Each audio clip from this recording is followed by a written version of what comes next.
No Becky today. She's still out at her retreat. We've got an invisible Becky. I got a message from her yesterday. She was checking in on us. Yeah? Well, really checking up on us, I think is the right way to say it.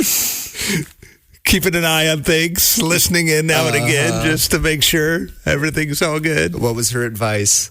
I don't know that she had any advice. I think it was just wanted to make sure we knew that she was spying on us. Oh. I'm just kidding. No, she was just checking wanted us to know she still cared, but yes, I think spying on us is sweet too. Everybody shows love differently. It was probably both. We'll give credit to both. Hey, so yesterday my son and I went hiking at Natural Falls. Oh, yeah. How was that? In Oklahoma with the big waterfall. Mm-hmm. First of all, because I know you guys have gone climbing together, you climbers, I should have doubled up my blood pressure medication yesterday. Was he climbing all over it too? Yeah, man. Me and one of my buddies went last year, and I scaled the waterfall. And he's got this... You didn't do that. Oh. Did you really do that? Yeah, he's got this awesome picture of me slipping on the rocks and trying to hold on. It's pretty funny. I'm pretty sure there are 13 signs that say, don't do that. So I thought you were saying your son did that, so I felt comfortable opening up that I did that. Yeah, no, that was you. Boo. I'm sure you were not the first. Yeah. But don't do that, kids. Did you know they shot a movie? Oh, what? Just right here in our region. What movie? Where the Red Fern Grows. No way. Which was a book. Movie? Yeah. Oh, that's such a Have you seen the movie? Yeah. Okay. See, I read the book when I was a kid, but I didn't realize there was a movie. Oh, you've never seen the movie? And they shot it all right here in Colcord, Oklahoma and Natural Falls. That's crazy. So now I'm going to go back and watch the movie. I don't know what it is about when you've been a place and then you find out they've shot a movie about it. Now it's I got to go watch the movie. Can I add to that? I don't know what it is about watching a dog movie and crying every time. It's always the dog movie. You know, you can have a movie and something happens to humans and it's seen that. But as soon as a dog stubs their toe in a movie, you're gone. I'm out. So upset. The KLRC Morning Show. Ready for some good news? We are too. Here's your positive difference story of the day. All right, Ross, what you got for us today? What would you do if I told you that there's a man in St. Louis who's alive because of a post on Facebook? Would you believe that? Usually when I think about the value of all of our social media posts, I would put life-saving in the mix. But okay, I'm curious. Yeah. Convince me. This one's different. Okay. This isn't your normal inspirational quote. So when Joe Turner read that Tim needed a kidney, he didn't just scroll past it. You know, we just scroll past so many posts. But that really sat with him. He got tested, and he turned out to be a perfect match to give this guy. Did he know this guy? Do you know? I'm not sure. Okay. It doesn't really look like it. So this could be almost potentially hey, this guy's out there on social media just hoping he could find a match. Yeah. Wow. Yeah. So the surgery, it was a big success. And now both of the men are recovering and just sharing this powerful message online. Man. I just love these stories. And I love what Turner said too. Turner, the guy who gave the kidney to Tim, said, "I've been given a second chance in my own life, and I wanted to give someone else the same." So he's a fellow Christian. That's pretty cool. That's really, really cool. I'm sitting here thinking, I was I don't know that I've ever really opened up social media, and before I scrolled, God, help me see if there's some way you want me to use me in somebody's life as I do this, right? It's usually hey, I'm bored or whatever, I'm intrigued by something I heard about. But that's kind of got me intrigued, though. God, what if we actually thought about it this way? Hey, before I start scrolling here, would you help me see if there's something? Maybe it's just to pray for somebody or encourage somebody or give a kidney. Yeah. Or whatever. You're so right, because you think so often okay, Lord, help me on my day-to-day, in real life. Be a light and be a good example. And then you get on social media kind of to wind down and it's okay, Lord, I'm done being a light. I've been too much of a light today. I got nothing left. It's not true. We our source is Christ, to always Yeah, no matter where we're at. So I love that. That is our positive difference story of the day.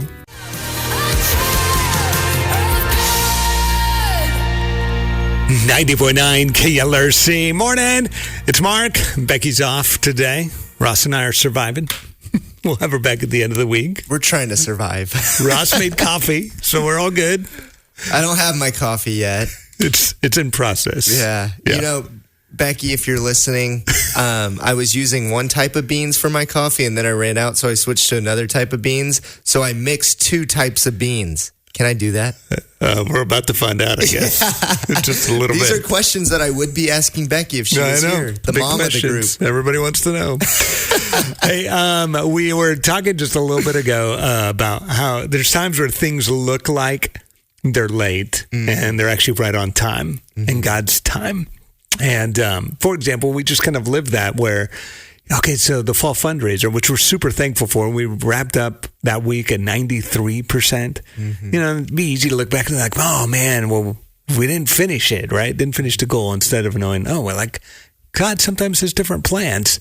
And here we are, like just over a week later, 99 point something % of the way there. We're like $2,500 away from the finish line. And I was just thinking about how cool it's literally to even hear from people who are like, man, I'm so glad I didn't miss it. I was out while you guys were doing the fundraiser. I really did want to give. And so they've jumped in over the last couple of days to help get us even closer to the finish line. And they're just things where you're like, man, it feels like, God, are we missing it here? Instead, he's like, no, I've got a better plan, a bigger plan. And I was thinking about how when 17, 18 years ago, when we first moved here, and we had done the whole house hunting thing. We hadn't planned on buying a new house, but we ran into this great guy who was a builder, listener to the radio station. And he's like, hey, I'm already building a house in this place. Do you guys want to go look at it?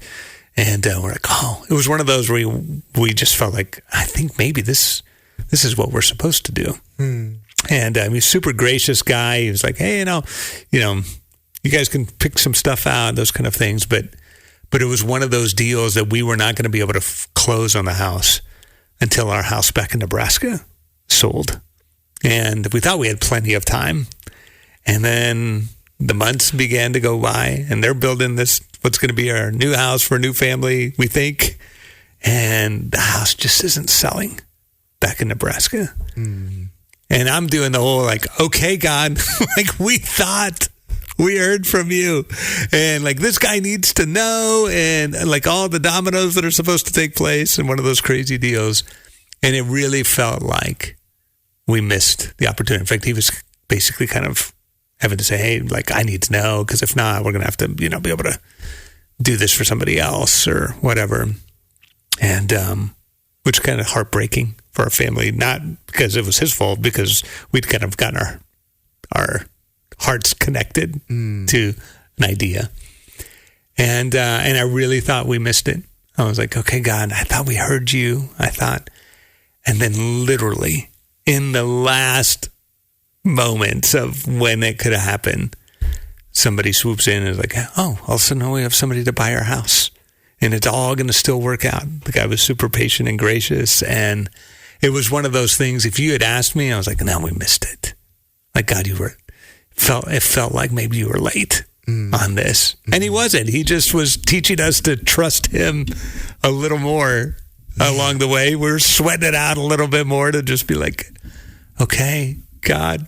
I love it. And he had the whole plan in his hands the entire time. Yeah, he wasn't sweating it. We just were, because we're humans and we don't always trust in the same way. We don't see the full scope of things. Yeah. He had it all planned out, and that's so cool. So we thought this morning we'd share a few more stories. If you want to join in, if you've got a story where it felt like maybe things were late or the opportunity was missed, but instead it was just God's time. He showed up right on time.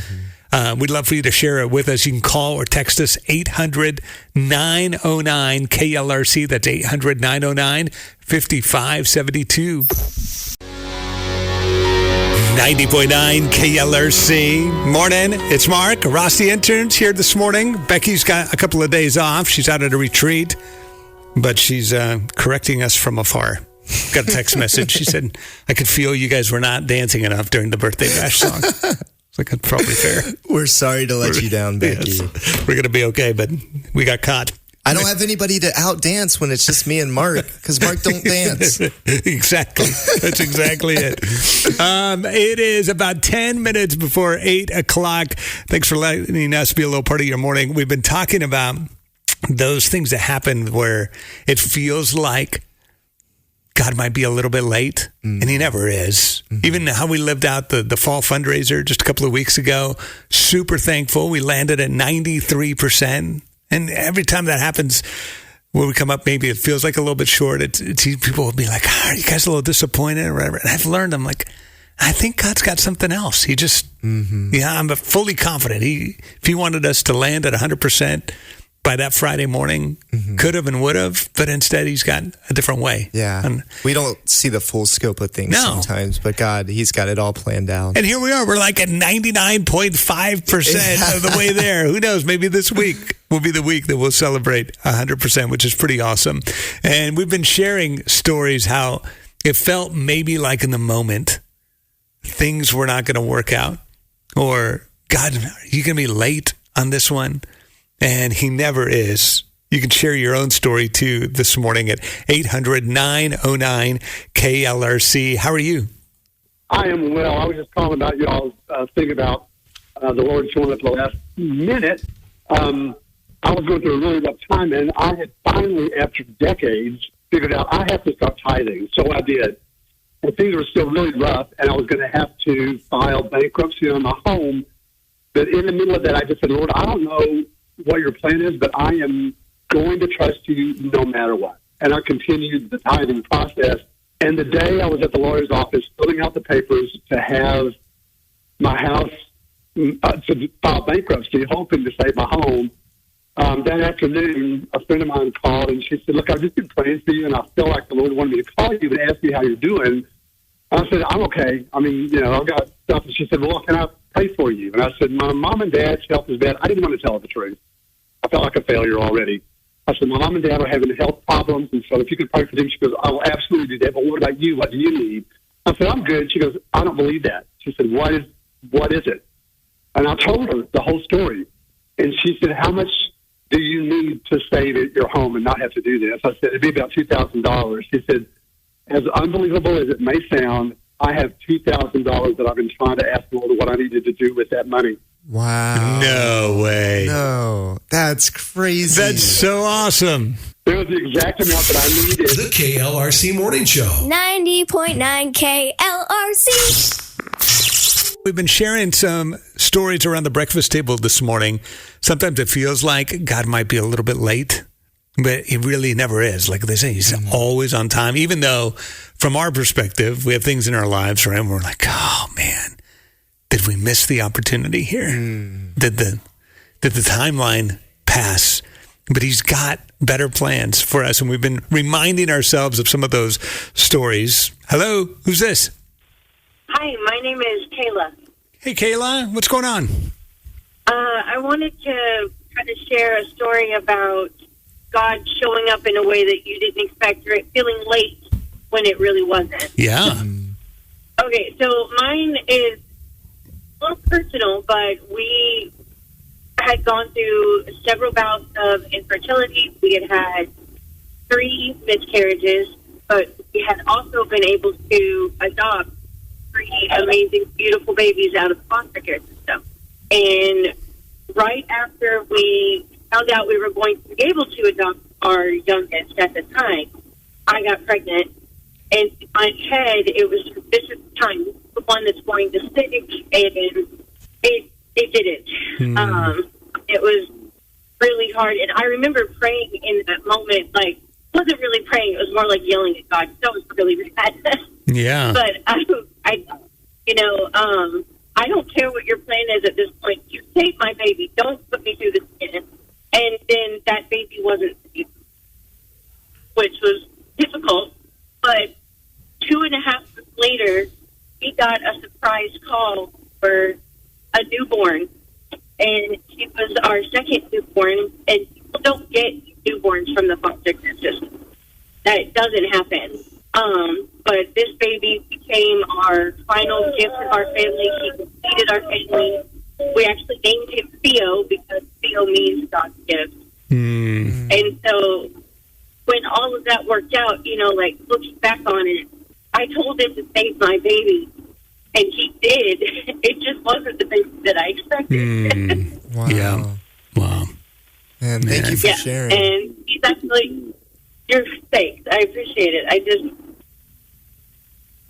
It's so many times when we think we know what God's plan should be, and he shows us that his plan was even better all along, even when we have to go through hard times. That's exactly it. Wow. Thank you for sharing this morning. We appreciate you. Thank you guys for putting on the radio station and everything. You guys are a joy every morning. The KLRC Morning Show. 90.9 KLRC. Happy birthday! Let's go! 1, 2, 3, go! HPPY, Hey! Happy birthday. I will say, when Becky's got the day off, the dancing groove is a little quieter I was just thinking in here, right? It's time for the Marketplace Grill Birthday Bash, and it is the 21st of October. Happy birthday today to Ainsley Ridenauer, 17 in Rogers today. Ariel Brodus turns 8 in Centerton. Carver Zelenka, 4 in Prairie Grove. And Zoe Glover is 11 years old today in Lowell. And happiest birthday to Carver, turning 4. Let's see if we can get a hold of him. Hello. Hi, this is Mark and Ross from KLRC Radio, and we're calling because Carver is the winner of our Marketplace Grill Birthday Bash today. Oh, my goodness. That's so exciting. So he's 4 today, right? Yes, sir. That's pretty awesome. So tell us one of your favorite things about Carver. Carver is just a light in any room he's in. He's very funny and just really energetic. Oh, that's pretty awesome. That's so sweet. Well, we hope you guys have a great day celebrating him today, okay? Thank you so much.